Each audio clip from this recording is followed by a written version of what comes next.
एउटा चिज देखाइदिन्छु।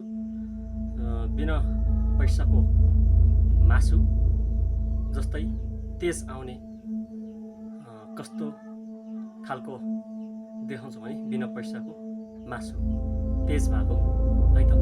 तपाईँहरूले पनि खानु मन लाग्यो भने यो पहाडलाई चाहिँ गाउँमा सम्झेर आउनु होला है त। म एक चिज देखाइदिन्छु बिना पैसाको मासु तेज हुने। हेर्नुहोस् न, यही हो टक्कै बिना पैसाको मासु।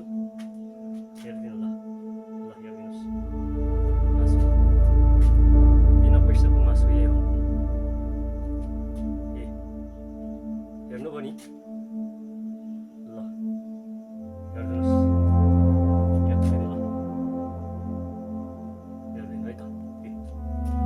ठुलो छ, ठुलो छ, मजाले राम्रो छ यो बिना पैसाको मासु भनेको तेज।